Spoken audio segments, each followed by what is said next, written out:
O Rio Grande do Sul ainda lida com as consequências da passagem de um ciclone extratropical pelo estado que deixou pelo menos 47 mortos, 46 desaparecidos e 25 mil pessoas fora de casa, segundo dados até a última terça-feira, quando esse episódio foi gravado. No total, mais de 340 mil pessoas foram diretamente afetadas pela tragédia no Rio Grande do Sul. Desde a noite de segunda-feira, dia 11, as cidades do Rio Grande do Sul registram chuva e vento forte novamente. Rajadas de quase 70 km por hora derrubaram postes e árvores em Porto Alegre, a capital do Rio Grande do Sul. No Aeroporto Internacional Salgado Filho, principal do estado, pelo menos 16 voos foram cancelados por conta dos ventos fortes. Para quarta-feira, dia 13, há a previsão de formação de um novo ciclone extratropical no estado.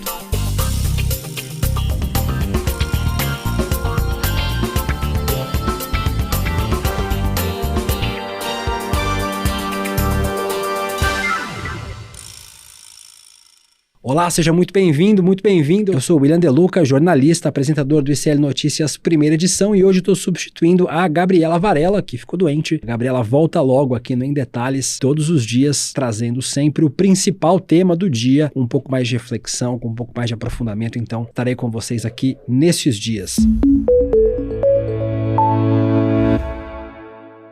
Esse é o videocast Em Detalhes. Aqui, sempre com um convidado, nós vamos mergulhar no principal assunto do dia a dia. Hoje eu converso com a jornalista e editora-chefe do News Matinal e cofundadora do Farol Jornalismo, Marcela Donini. Marcela, obrigado por ter aceitado o nosso convite aqui do Em Detalhes. São tempos difíceis no Rio Grande do Sul, mas apesar disso é um prazer receber você aqui no Em Detalhes e no ICL Notícias. Oi, William, obrigada pelo convite.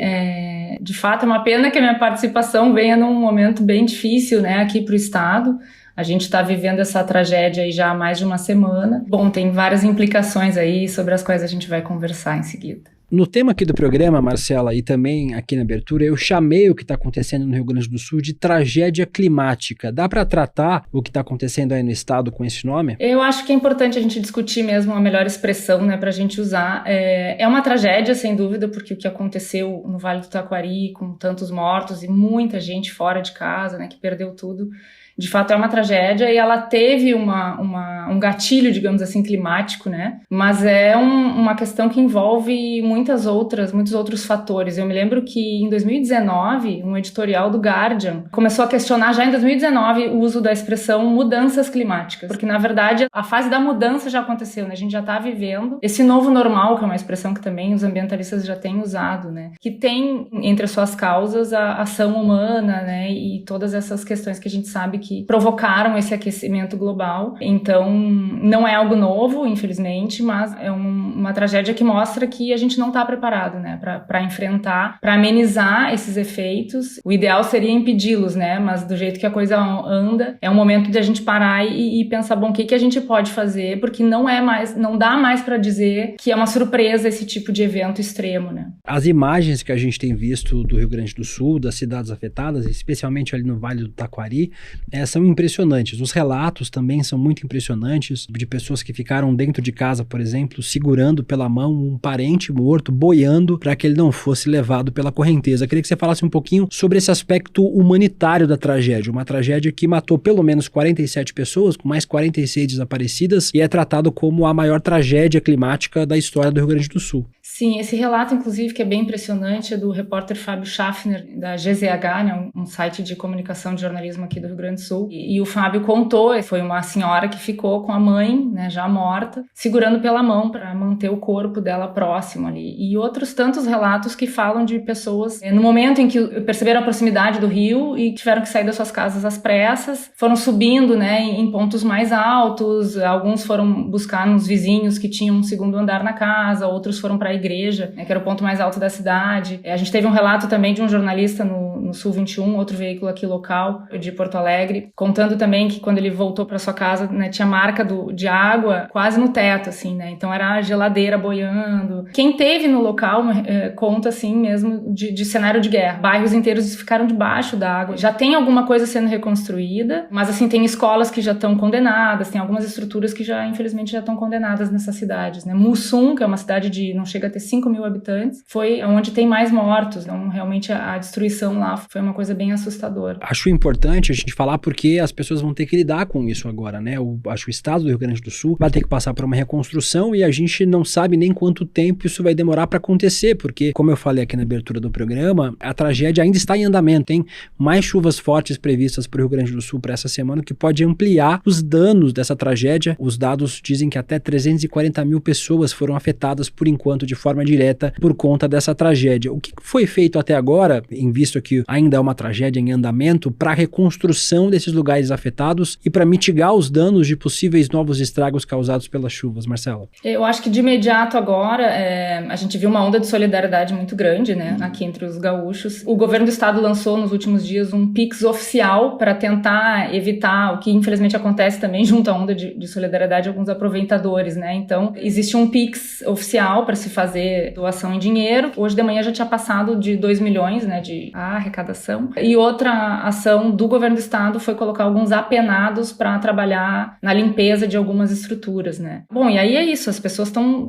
saindo de outras cidades e levando doações de itens de higiene, principalmente que estão precisando itens de limpeza, higiene pessoal, e saíram das suas casas e estão levando lá. Agora, uma questão que aconteceu é que, passado o feriadão, né, a gente teve esse feriado agora do dia 7, tinha muita gente no final de semana e no feriado indo para cidades atingidas para fazer essas doações e ajudar também em alguns mutirões. E agora as pessoas estão retornando e já passou uma semana. Para quem não está afetado diretamente pela tragédia, a coisa parece que vai arrefecendo. Em uma reportagem que eu li hoje de manhã também em GZH, falava sobre essa retirada das pessoas, né? E aí acaba que a reconstrução é um peso a mais para os próprios sobreviventes, né? Que estão lá. Ainda alguns estão tentando fazer, tem um mutirão agora para fazer os seus documentos, porque perderam até seus documentos de identidade. Uma tragédia muito grande, porque quando a gente diz que perdeu tudo, é tudo mesmo. A pessoa saiu com roupa do corpo. E aí, entre as doações, agora na questão das doações, a Defesa Civil tem pedido para se evitar doar alimentos, principalmente perecíveis, né? Por uma questão de logística, eles já não têm mais onde guardar. E roupas também. O que eles precisam muito é itens de limpeza, porque a reconstrução, a limpeza desses locais ainda é a prioridade, né? Peças íntimas também, porque são peças que a gente não doa, né? E essas pessoas, como eu falei, perderam tudo, então elas precisam realmente de absorvente, fralda para criança, calcinhas, roupas de baixo, assim, então é isso que estão precisando. Em relação à mitigação, eu ainda não vi nenhuma ação concreta, né? Eu acho que o foco agora, nesse momento, é para reconstruir as cidades, mas a grande discussão, né, eu acho que tem que ser feita, não pode deixar de ser feita mais tarde, tem que ser feita agora, é como é que a gente vai prevenir isso. E são ações que não são pontuais, né? São ações que têm que ser feitas. Já demoraram para começar a ser feitas, mas elas são ações de médio e longo prazo. Por exemplo, uma questão de política ambiental. O Eduardo Leite, o governador aqui, que está no seu segundo mandato, ele foi muito criticado por ambientalistas pela sua política ambiental nos primeiros 4 anos, né? Ele fundiu, a gente fez uma reportagem aqui no Matinal, ele fundiu as secretarias de infraestrutura e de meio ambiente lá no início da sua primeira gestão, né? E também abrandou o Código Ambiental. Então, entre algumas questões que ele aprovou, a gente tem no estado agora um autolicenciamento. Então, para algumas atividades econômicas, tu faz o licenciamento num site, um licenciamento online. Então, houve uma flexibilização. E isso faz parte dessa discussão de, bom, como é que a gente lida com essas questões ambientais, pensando em evitar essas tragédias mais para frente. E a gente tem aqui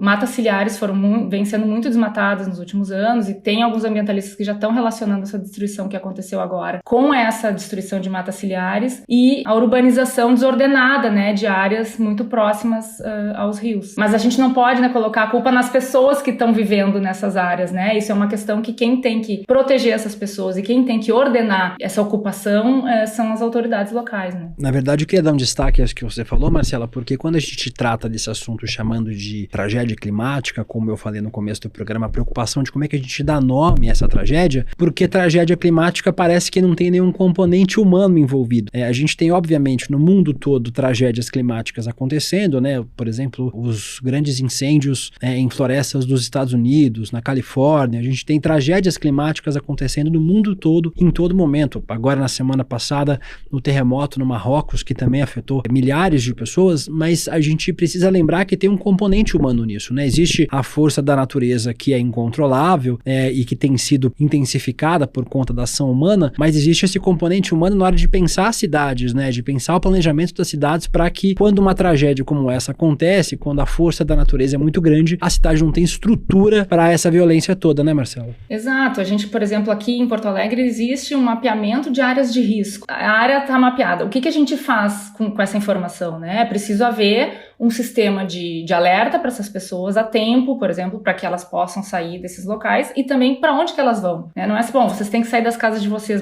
mas onde é que essas pessoas vão se abrigar no momento em que, como tu disseste, né, vem a força da natureza e nessa hora aí a gente não tem mais o que fazer se nada foi feito antes. Então a discussão é essa. Algumas cidades são poucas no Brasil. Não é exclusividade do Rio Grande do Sul não ter um plano de ação para mitigar esses danos, mas algumas cidades já têm e aí elas acabam não sendo notícia, né? Porque quando acontece um evento extremo climático e não houve uma tragédia humana, é porque algum plano funcionou, né? Um plano de ação funcionou. Então, acho que isso é ir atrás desses bons exemplos. Se não me engano, é Salvador. Eu teria que olhar aqui, não quero dar informação errada, mas existem algumas poucas cidades no Brasil que já tem, né? Não é o caso aqui das cidades gaúchas que foram afetadas, não é o caso de Porto Alegre e não é o caso do Rio Grande do Sul como estado, né? Então, acho que é isso que já demorou para ser feito. É um plano de ação para quando acontece um evento extremo que a gente sabe que infelizmente vai acontecer de novo, o que a gente faz, né? Como é que a gente protege essas pessoas que estão em áreas de risco. Você estava dizendo pra gente, Marcela, sobre o Pix, né? Sobre as doações. Até agora você disse que o valor chegou a mais de 2 milhões de reais. O problema é que os danos e os prejuízos são gigantescos, na casa de bilhão de reais, né? Segundo dados da Confederação Nacional dos Municípios,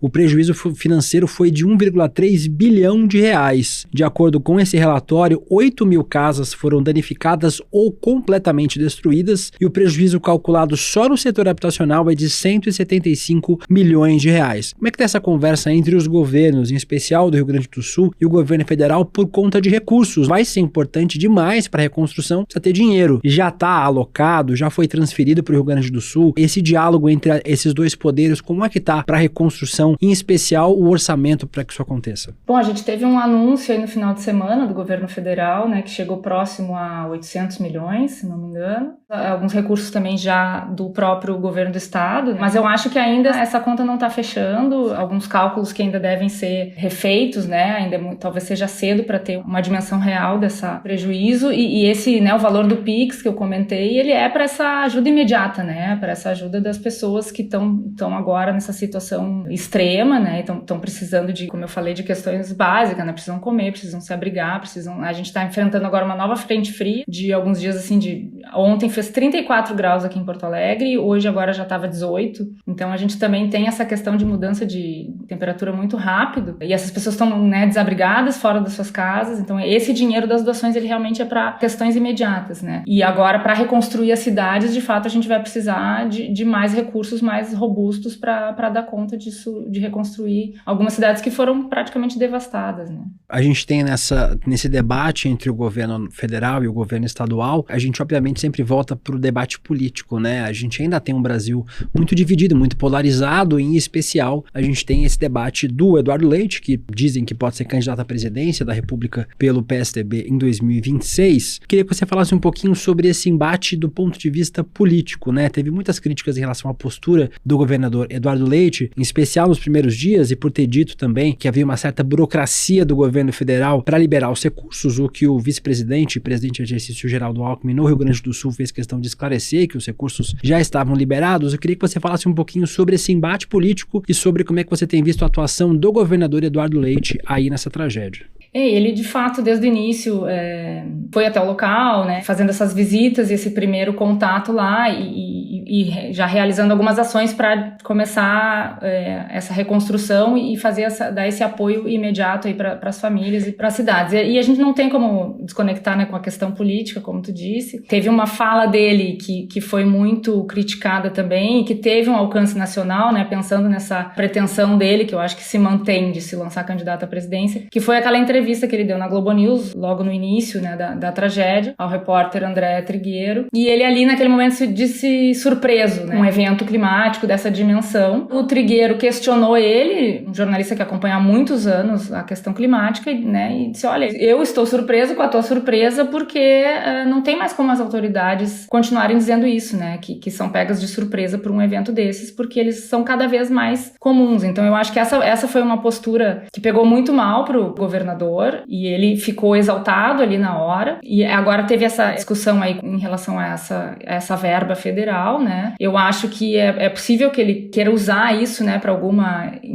na discussão política, mas acho que agora ele acaba sempre trazendo que a prioridade é essa ajuda, né, das pessoas reconstruir as cidades. Mas é inevitável que isso respingue mesmo, e agora ele vai ter que enfrentar uma outra discussão política porque ele teve uma decisão da justiça que afastou ele da presidência nacional do PSDB, né? Então é uma rixa agora interna do partido com a qual ele também vai ter que lidar, né? Quero aproveitar que você falou sobre esse debate, né, esse embate, na verdade, entre o André Trigueiro e o governador Eduardo Leite, para falar sobre isso que o André falou, do choque das pessoas, do choque do André com o choque do governador Eduardo Leite sobre uma tragédia desse tipo. E a gente vive, além desse negacionismo médico, científico, a gente também vive isso em relação às mudanças climáticas. Você mesmo disse pra gente no começo da entrevista, Marcela, que os especialistas estão chamando de urgência climática, que já passou de mudanças. As mudanças já estão acontecendo, a gente está vendo elas a olho nu, mas ainda existe um grupo de pessoas considerável que ainda acredita que isso não exista, que é uma teoria da conspiração, que não há suporte fático.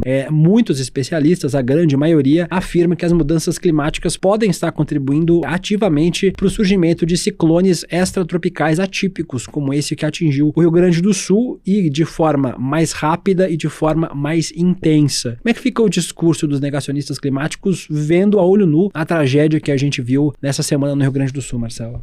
É difícil, né, a gente tentar um debate sério com quem ainda nega essas mudanças que já aconteceram, né? A gente mesmo aqui no Matinal publicou uma reportagem, 2 meses, se não me engano, sobre o aumento da temperatura dos mares aqui, né? E falando justamente que esse aumento dessa temperatura favorecia eventos extremos. Isso foi em seguida que aconteceu um outro ciclone aqui, que também teve mortos, se não me engano foram 16 mortos.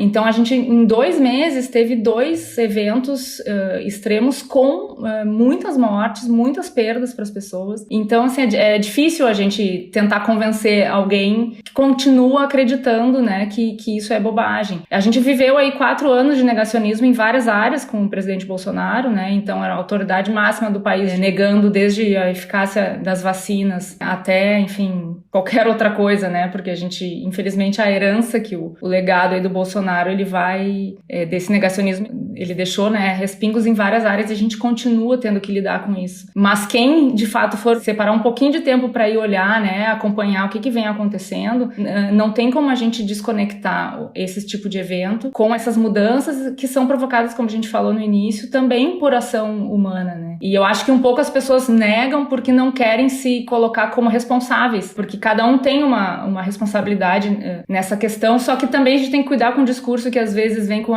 cada um deve fazer a sua parte para um planeta melhor. Não é a gente simplesmente usando ecobag e economizando água no chuveiro e tal que vai mudar, né? A gente precisa de políticas públicas nas esferas locais, na esfera estadual, na esfera federal, né? A gente tem uma ministra do Meio Ambiente hoje, a Marina Silva, que leva muito a sério essa questão, que a gente espera que ela possa, né, que ela tenha espaço para trabalhar e para que ela consiga, de fato, levar essa agenda que o Lula falou tanto na sua campanha, né, consiga, de fato, fazer ações que comecem, né, lá em Brasília e possam ser também seguidas pelos governadores e pelas autoridades locais. Vou aproveitar que você falou sobre o ex-presidente Jair Bolsonaro para falar sobre um movimento muito ruim que aconteceu também em relação a essa tragédia, um movimento de xenofobia com gaúchos, né? A gente tem visto, por conta dessa polarização nas eleições, um debate sobre a região sul do Brasil ter dado mais votos ao ex-presidente Jair Bolsonaro no segundo turno do que para o presidente Lula. No Rio Grande do Sul, acho que o placar foi mais apertado em relação a Paraná e Santa Catarina, mas ainda assim a gente viu muita dessensibilização, né? Muita desumanização. Aí no Sul Grande do Sul, que vive ativamente essa tragédia, como é que esses comentários, e foram muitos, né? Não foi um comentário ou outro nas redes sociais, esses comentários chegaram como aí no Rio Grande do Sul, Marcela?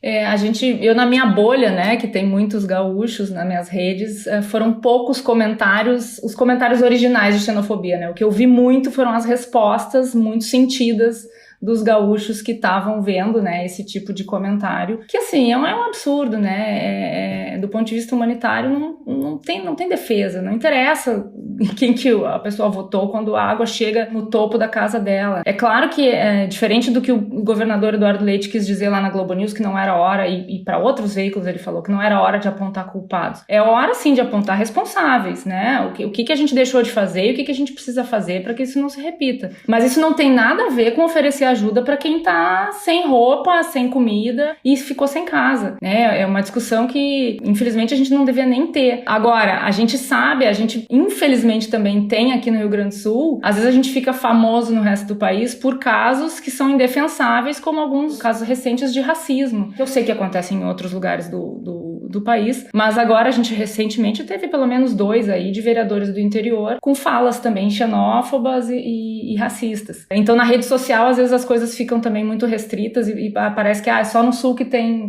gente racista, que tem bastante gente racista, mas também tem bastante gente boa. E essa onda de solidariedade, por exemplo, mostrou isso, né? E, enfim, eu lamento muito que isso aconteça, porque essas pessoas estão de fato precisando de muita ajuda. E se não é hora de alguma coisa, não é hora de lembrar em quem a pessoa votou na hora de estender a mão para uma pessoa que está precisando, né? Um outro problema que acontece muito com esse tipo de tragédia é as fake news, né? A gente vê umas menos sofisticadas em redes sociais e outras mais sofisticadas. Por exemplo, o caso do Alexandre Garcia, jornalista da revista Oeste, que divulgou em um programa que as comportas das barragens tinham sido abertas em barragens que não há comportas para serem abertas, no caso. A gente também viu outras fake news, como por exemplo dos mantimentos, dos donativos que pararam de ser entregues porque estavam esperando para uma foto oficial com o presidente da República, o que também foi desmentindo. É um outro problema grave, né? Em momentos de tragédia como essa, pessoas tentando se aproveitar politicamente, ideologicamente, para compartilhar notícias falsas, né, Marcela?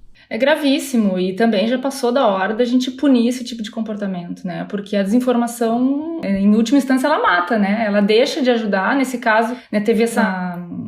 A do Alexandre Garcia, eu não sei nem o que dizer, assim, porque...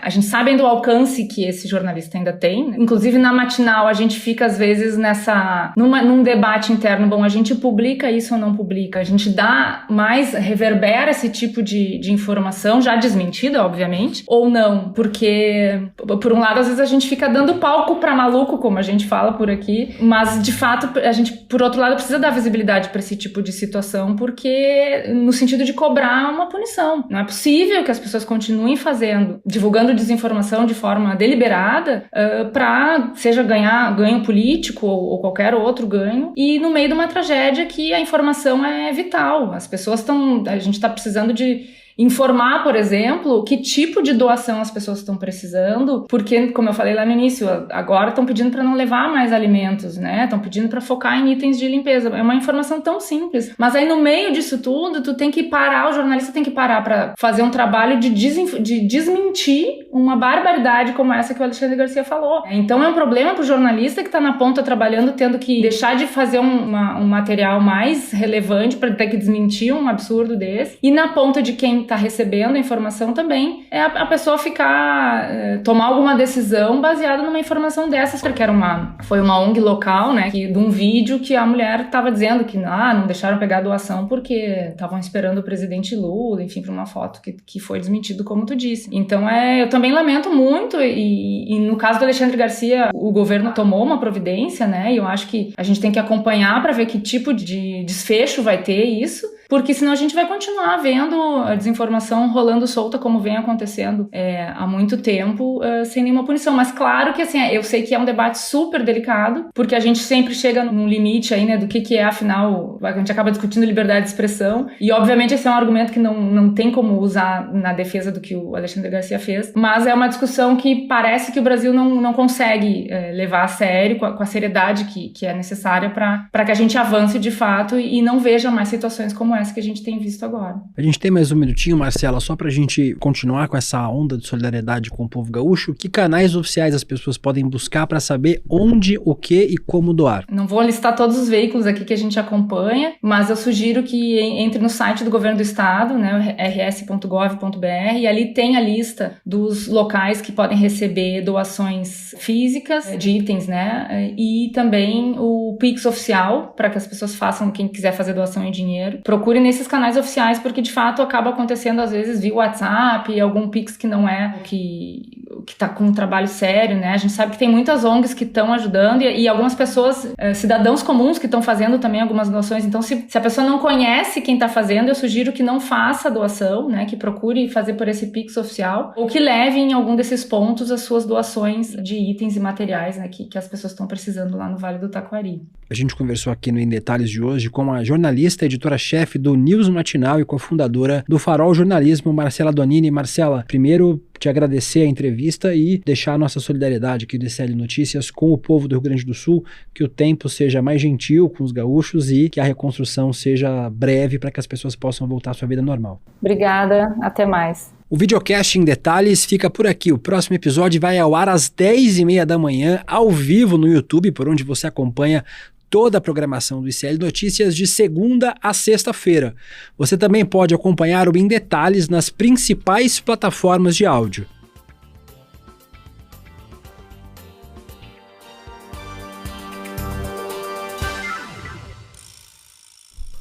Eu, Gabriela Varela, faço a coordenação, o roteiro e a apresentação do videocast Em Detalhes.